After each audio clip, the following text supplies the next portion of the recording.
الحمدللہ آج رمضان شریف کا یہ تیسرا روزہ ہے۔ پہلا اور دوسرا روزہ بہت بہتر گیا اور عبادت کرنے والوں نے عبادتیں کیں، نیک اعمال لوگوں نے کیے، افطاری کروانے والوں نے افطاری کروائی، بہت بہتر گیا۔ اللہ کا شکر ادا کریں، کیونکہ جو 30 روزے رکھتا ہے عید والے دن اس کا چہرہ چاند کی طرح چمکتا ہے اور چہرے پر ایک الگ ہی خوشی ہوتی ہے۔ اسے لگتا ہے کہ یار 30 روزے ہم نے رکھے ہیں اللہ رب العزت کی عطا سے، نیک اعمال کیے، قرآن کی تلاوت کی، تو اسے بہت اچھا لگتا ہے۔ لیکن جس نے بالکل کوئی بھی روزہ نہیں رکھا تو اس کا چہرہ اترا ہوا ہوتا ہے، اس کو پچھتاوا ہوتا ہے کہ ہم نے رمضان شریف کا مہینہ پایا اور رمضان شریف کے مہینے میں ایک بھی روزہ نہ رکھ سکے اور عید کا دن آج آ گیا، تو اس کو یہ پچھتاوا ہوتا ہے کہ کاش ہم بھی روزہ رکھتے۔ میرے بھائیوں، آؤ اللہ کی طرف، رمضان شریف کا مہینہ تمہیں ملا ہے، اس میں روزے رکھو تاکہ عید والے دن تمہیں بھی پچھتاوا نہ ہو۔ جب آپ روزہ رکھو گے تو پھر آپ کو بھی پچھتاوا نہیں ہوگا۔ اور ایک بات یاد رکھیں، انسان جب روزہ رکھتا ہے نا تو اس کا شریری سنتولن بہت اچھا ہو جاتا ہے، بیمار بھی شفا یاب ہو جاتا ہے۔ یہ ڈاکٹر کہتے ہیں، ڈاکٹر کہتا ہے کہ پورا دن بھوکا رہو آپ تو آپ کے شریر کی کافی بیماریاں ختم ہوں گی۔ یہاں تو اللہ نے ہمیں پاک مہینہ نصیب کیا ہے، رمضان شریف کا مہینہ دیا ہے، اس میں اگر ہم اللہ کی رضا کے لیے روزہ رکھیں گے، عبادت کریں گے تو پھر ہماری بیماریاں بدرجہ اولا ختم ہو جائیں گی۔ تو اللہ پاک کی بارگاہ میں دعا ہے اللہ ہمیں رمضان شریف کے سارے روزے رکھنے کی توفیق عطا فرمائے۔ روزہ رکھنے سے کوئی بھی مرتا نہیں ہے بھائی۔ اگر آپ روزہ رکھیں گے، آپ سوچتے ہیں کہ بھوک اور پیاس کی شدت سے ہم مر جائیں گے، تو ایسا نہیں ہے۔ ڈرو اس دن کے عذاب سے جب قبر میں تم پکڑے جاؤ گے اور وہاں کا عذاب برداشت نہیں کر پاؤ گے۔ ہم اور آپ کوئی بھی عذاب برداشت کرنے کے لائق نہیں ہے، یہ جسم اس لائق نہیں ہے۔ تو اللہ کی بارگاہ میں آئیں اور رمضان شریف کا مہینہ ملا ہے، اس میں روزوں کی پابندی کریں۔ اور آج یہ جمعرات کا دن ہے۔ جمعرات کی بہت سی فضیلتیں آئی ہیں۔ حضور صلی اللہ تعالیٰ علیہ وسلم نے فرمایا ہے کہ جمعرات کے دن اللہ رب العزت بہت لوگوں کو بخشش دیتا ہے، بہت لوگوں کو بخشتا ہے۔ جمعرات کے دن بندوں کے اعمال اللہ پاک کی بارگاہ میں پیش کیے جاتے ہیں اور اللہ تعالیٰ بے شمار بخشش فرماتا ہے۔ اور پھر رمضان شریف کے مہینے میں یہ جمعرات کا دن یہ تو اور ہی زیادہ فضیلت رکھتا ہے۔ اور آج کے دن جو عبادت کی جاتی ہے تو اس میں بہت ثواب ملتا ہے۔ اور دن کوئی بھی ہو، عبادت جب بھی آپ رمضان شریف کے مہینے میں کریں گے تو 70 گنا آپ کو زیادہ ثواب عطا ہوگا، لیکن ہر مہینے کی اور ہر دن کی الگ الگ فضیلت ہے۔ تو جمعرات کی ایک الگ ہی فضیلت ہے۔ جمعرات کا دن بہت برکت والا ہے۔ اکثر حضور صلی اللہ تعالیٰ علیہ وسلم اسی دن پر سفر کیا کرتے تھے۔ کسی کی حاجت پوری نہ ہوتی ہو تو جمعرات والے دن وہ اللہ کی بارگاہ میں فریاد کرے اور انشاءاللہ اس کی حاجت پوری ہوگی۔ لیکن بات یہی ہے کہ سچا دل لے کے آئے، سچا یقین لے کے آئے۔ اللہ کی بارگاہ میں جب کوئی چیز مانگی جائے تو مکمل یقین کے ساتھ مانگی جائے، اللہ تعالیٰ عطا فرمانے والا ہے، اللہ عطا فرماتا ہے۔ اور جمعرات کے دن کی فضیلت دیکھیں کہ 7 شخصوں نے 7 چیزیں جمعرات والے دن پائی ہیں، جن میں کچھ نبی بھی ہیں اور کچھ غیر نبی ہیں۔ نمبر 1، حضرت ابراہیم علیہ السلام جمعرات والے دن شاہ مصر پر داخل ہوئے اور حضرت ہاجرہ رضی اللہ تعالیٰ عنہ کو پایا۔ نمبر 2، ساقی جمعرات والے دن جیل سے نکلا اور بادشاہ کا ساتھی ہوا۔ میں اس کی تفصیل بیان کروں گا، ساقی کون ہے اور حضرت ابراہیم علیہ السلام شاہ مصر پر کیسے داخل ہوئے، حضرت ہاجرہ کو کیسے پایا، یہ تفصیل بیان کروں گا۔ پہلے یہ جو 7 چیزیں 7 شخصوں نے پائی ہیں وہ سنیے گا۔ نمبر 3، حضرت یوسف علیہ السلام کے بھائی حضرت یوسف علیہ السلام پر داخل ہوئے تو نعمت پائی انہوں نے۔ حضرت سیدنا یعقوب علیہ السلام مصر میں داخل ہوئے تو امن پا لیا۔ سیدنا حضرت موسیٰ علیہ السلام جب مصر میں داخل ہوئے تو قبطی کو پایا۔ اللہ تعالیٰ فرماتا ہے اور اس شہر میں داخل ہوا کہ جس وقت شہر والے دوپہر کے خواب میں بے خبر تھے تو اس میں 2 مرد لڑتے پائے، ایک موسیٰ علیہ السلام کے گروہ سے تھا اور دوسرا اس کے دشمنوں سے۔ اللہ تعالیٰ فرماتا ہے، آگے میں وضاحت کروں گا اس کی، آگے سنیے۔ اور امام الانبیاء حضور صلی اللہ تعالیٰ علیہ وسلم جب مکہ مکرمہ میں داخل ہوئے تو آپ نے فتح پائی۔ اب سنیے کہ حضرت ابراہیم علیہ السلام بادشاہ مصر پر کس طرح سے داخل ہوئے اور کس طرح سے حضرت ہاجرہ آپ کی بیوی بنی۔ جب نمرود نے آپ کو آگ میں ڈالا تھا تو آگ تو گلے گلزار بن گئی تھی، لیکن اس کے بعد بھی نمرودی ایمان نہیں لائے۔ پھر آپ نے مصر جانے کا فیصلہ کیا کہ مصر جائیں گے، تو پتہ چلا کہ مصر کا جو بادشاہ ہے وہ بڑا ظالم ہے، وہ دوسروں کی بیویوں کو اٹھوا لیتا ہے، دوسروں کی بیویوں کو گرفتار کروا لیتا ہے۔ حضرت ابراہیم علیہ السلام جب مصر کے لیے روانہ ہوئے تو آپ نے ایک صندوق منگایا اور صندوق میں حضرت سارہ رضی اللہ تعالیٰ عنہ کو بٹھال دیا اور پھر چلنے لگے۔ جب وہاں پر پہنچے جہاں پر وہ چنگی لیتے ہیں، لوگ پیسے وغیرہ لیتے تھے آگے روانہ کرنے کے، آگے داخل کرنے کے لیے۔ تو حضرت ابراہیم علیہ السلام نے کہا دیکھو مجھ سے آپ پیسے لے لو، لیکن جو اونٹ پر صندوق ہے اس کو مت کھولنا۔ لیکن ان ظالموں نے صندوق کھول لیا۔ جب صندوق کھولا تو اس میں حضرت سارہ رضی اللہ تعالیٰ عنہ تھی۔ ان ظالموں نے پوچھا یہ کون ہے آپ کی؟ تو حضرت ابراہیم علیہ السلام نے فرمایا یہ ہماری دینی بہن ہے۔ جب اتنا حضرت ابراہیم علیہ السلام نے فرمایا تو انہوں نے بادشاہ تک پیغام پہنچایا کہ ایک شخص ہے اور اس کے ساتھ ایک عورت ہے، حسین و جمیل عورت ہے۔ تو بادشاہ نے حضرت سارہ کو بلوایا، حضرت سارہ کو ایک کمرے میں بند کر دیا اور حضرت ابراہیم علیہ السلام کو باہر کر دیا، لیکن اللہ رب العزت نے ان کے سارے حجابات کھول دیے۔ حضرت ابراہیم علیہ السلام باہر سے اندر کے حالوں کو دیکھ رہے تھے۔ حضرت ابراہیم علیہ السلام باہر سے اندر کے حالات کو دیکھ رہے تھے۔ ان کے سامنے اب کوئی دیوار نہیں تھی، اللہ نے ان کے سارے حجابات کو ہٹا دیا تھا۔ تو جیسے ہی اس بادشاہ نے بدفعلی کرنا چاہا، جیسے ہی اپنا ہاتھ بڑھایا تو اللہ کے حکم سے اس کا ہاتھ سوکھ گیا۔ جب اس کا ہاتھ سوکھا تو وہ کہنے لگا تو جادوگرنی ہے؟ تو حضرت سارہ رضی اللہ تعالیٰ عنہ فرماتی ہیں کہ میں جادوگرنی نہیں ہوں۔ تو بادشاہ نے کہا ٹھیک ہے میں کچھ بھی نہیں کروں گا، آپ میرا ہاتھ صحیح کر دو۔ تو حضرت سارہ نے دعا کی، اس کا ہاتھ بالکل ٹھیک ہو گیا۔ جب ٹھیک ہوا تو پھر حضرت سارہ کی طرف دیکھا تو پھر اس نے ہاتھ بڑھایا، جیسے ہی ہاتھ بڑھایا تو پھر اس کا ہاتھ سوکھ گیا۔ تو کہا تو بہت بڑی جادوگرنی ہے۔ حضرت سارہ فرماتی ہے میں جادوگرنی نہیں ہوں، جو اللہ کا دوست ہوتا ہے، نبی کا مقام تو بہت اونچا ہے، ایک ادنا سا انسان اور اللہ کا دوست ہو، اللہ کا ولی ہو تو اللہ اس کا کیسا ساتھ دیتا ہے۔ جب جہاں وہ اللہ کو یاد کرتا ہے اللہ اس کی مدد فرماتا ہے۔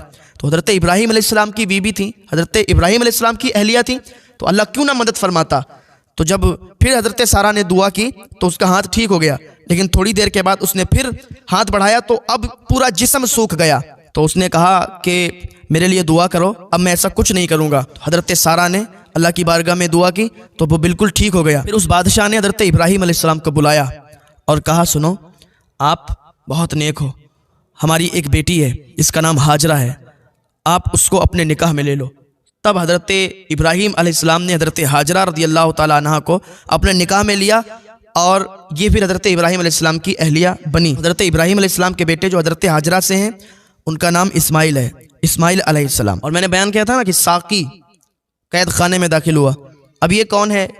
جب حضرت یوسف علیہ السلام قید خانے میں داخل کیے گئے تھے تو دو نوجوان اس کے اندر اور تھے، ایک یہ ساقی تھا اور ایک اور باورچی تھا۔ ان دونوں پہ یہ الزام تھا کہ انہوں نے بادشاہ کو زہر دینا چاہا۔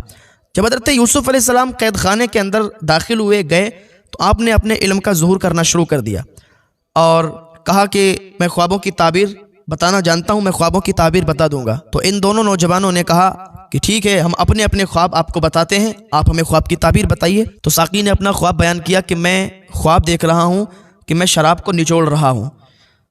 تو حضرت یوسف علیہ السلام نے فرمایا کہ تم نے جو خواب دیکھا ہے کہ تم شراب کو نچوڑ رہے ہو تو بہت جلد تم قید سے آزاد ہوگے اور بادشاہ کو شراب پلاؤ گے، بادشاہ کو شراب پلاؤ گے اور بادشاہ کے ساتھی ہوگے۔ جو باورچی تھا اس نے کہا میرا خواب یہ ہے کہ میں سر پہ روٹیاں رکھ کر جا رہا ہوں اور پرندے ان کو نوچ نوچ کے کھا رہے ہیں۔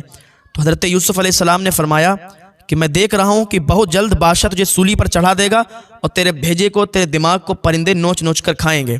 جب اتنا کہا وہ ہنسنے لگے دونوں، کہنے لگے دیکھو ہم نے تو صرف مذاق کیا تھا، ہم نے تو کوئی خواب دیکھا ہی نہیں ہے، ہم نے تو صرف مذاق کیا تھا۔ حضرت یوسف علیہ السلام نے فرمایا کہ تم نے فقط مذاق کیا تھا، لیکن یہی بات سچ ہے جو ابھی میں نے تمہیں بتایا ہے کہ یہ بادشاہ کو شراب پلائے گا اور تو سولی پر چڑھایا جائے گا، تیرے بھیجے کو، تیرے دماغ کو پرندے نوچ نوچ کر کھائیں گے۔ اللہ پاک نے قرآن میں بھی اس کا ذکر فرمایا ہے، سورہ یوسف کو پڑھیں، سورہ یوسف کے اندر یہ موجود ہے۔ تھوڑی دیر کے بعد کیا دیکھتے ہیں کہ سپاہی آئے اور اس باورچی کو سولی پر چڑھا دیا اور اس کو سولی پر چڑھا کے اس کو جان سے مار دیا، وہ ہلاک ہو گیا۔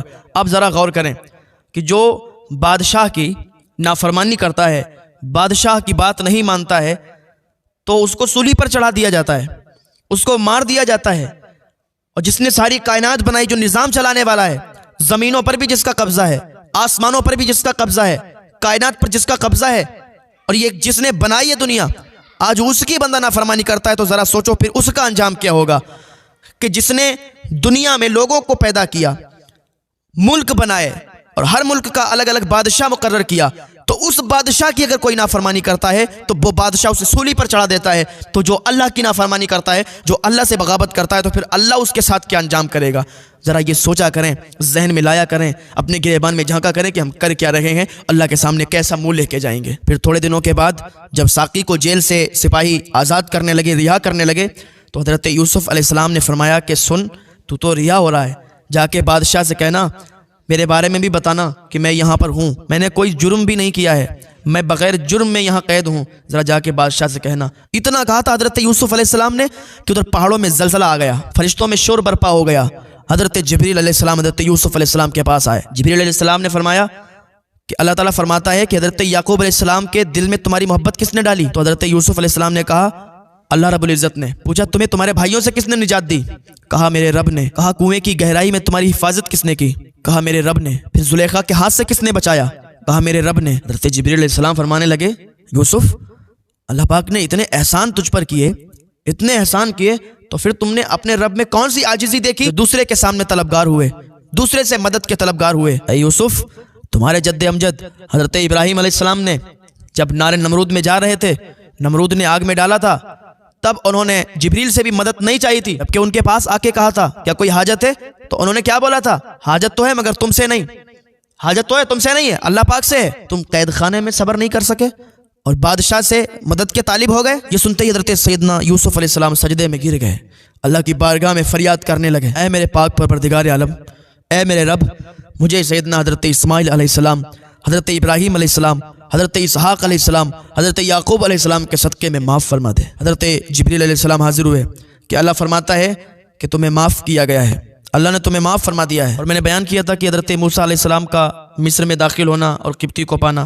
تو حضرت موسیٰ علیہ السلام جب مصر میں داخل ہوئے تو آپ نے دیکھا کہ ایک آپ کی قوم سے اور ایک فرعون کی قوم سے دونوں لڑ رہے تھے آپس میں. تو جو آپ کی قوم والا تھا اس نے آپ سے مدد چاہی اور کہا میری مدد کرو، یہ مجھے مار رہا ہے. تو حضرت موسیٰ علیہ السلام نے اس کو ایسا گھونسا مارا تھا. حضرت موسیٰ علیہ السلام کی طاقت کا کیا اندازہ آپ نے دوبارہ سنا ہی ہوگا کہ حضرت ملک الموت جب حضرت موسیٰ علیہ السلام کے پاس آئے تو آپ نے وہ جو واقعات ہوئے تھے وہ بغور آپ نے سماعت کیے. تو حضرت موسیٰ علیہ السلام کی طاقت کا اندازہ کوئی نہیں لگا سکتا کہ آپ میں کتنی طاقت تھی.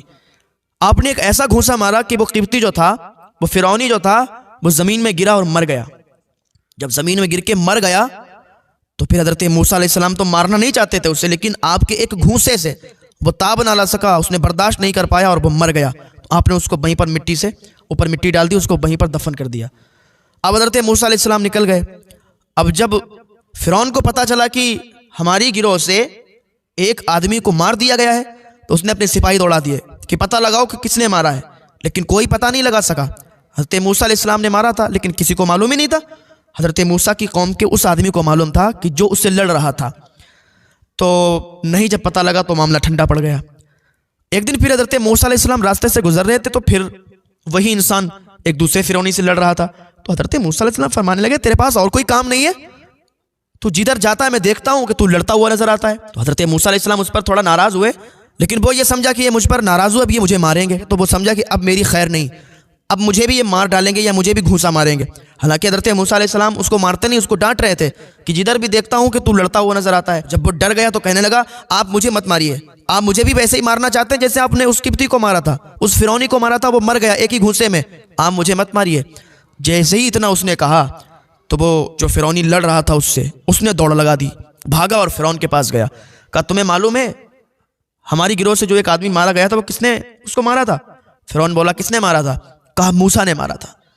جب اتنا فرعون کو معلوم چلا اس نے سپاہی کو دوڑا دیے، کہا جاؤ موسیٰ کو پکڑ کے لاؤ. جب حضرت موسیٰ علیہ السلام کو یہ پتہ چلا کہ سپاہی ان کے پیچھے لگے ہیں، سپاہی پکڑ رہے ہیں، فرعون نے بھیجا ہے سپاہیوں کو، تو جب یہ علم ہوا تو پھر آپ مدین چلے گئے. اور حضرت موسیٰ علیہ السلام چاہتے تو وہاں رہتے لیکن زیادہ فساد نہ ہو، فتنہ نہ پھیلے، آپ مدین چلے گئے. ورنہ آپ کی طاقت کا اندازہ کہ آپ نے عصا زمین میں ڈالا، وہ عصا اژدہا بن گیا اور اتنا بڑا اژدہا بن گیا کہ جادوگروں کے تمام اژدہوں کو کھا گیا. تو حضرت موسیٰ علیہ السلام اللہ کے نبی، اللہ کے کلیم، تو ان کی طاقت کا کون اندازہ، اور ان سے کون ٹکر لے سکتا ہے؟ اللہ والوں سے کوئی ٹکر نہیں لے سکتا. اللہ والوں سے جو ٹکر لیتا ہے وہ خاک ہو جاتا ہے، خاک میں مل جاتا ہے. فرعون نے موسیٰ علیہ السلام سے ٹکر لی، فرعون برباد ہوا، دریا میں ہلاک ہو گیا. نمرود نے ابراہیم علیہ السلام سے ٹکر لی تو نمرود تباہ ہو گیا، مچھر نے لگڑے مچھر نے مار دیا۔ شداد نے، بڑے بڑے کافر آئے، اللہ والوں سے ٹکر لی، اللہ کی بغاوت کی تو اللہ نے انہیں تباہ و برباد کر دیا۔ جو اللہ سے بغاوت کرتا ہے اللہ اسے تباہ و برباد کر دیتا ہے۔ اس دور میں بھی جب اللہ والوں سے لوگ ٹکر لیتے ہیں اور اللہ والوں سے بغاوت کرتے ہیں تو پھر اللہ انہیں برباد کر دیتا ہے۔ کسی کو بھی دنیا میں ہمیشہ نہیں رہنا، اچھے کرم کرو، اچھے کام کرو، پاپ نہ کرو، گناہ نہ کرو۔ اگر گناہ کرو گے تو سزا ضرور ملے گی، پکڑے ضرور جاؤ گے۔ گناہوں سے باز آؤ، اللہ کی بارگاہ میں توبہ کرو، اللہ معاف فرمانے والا ہے، معاف فرما دے گا۔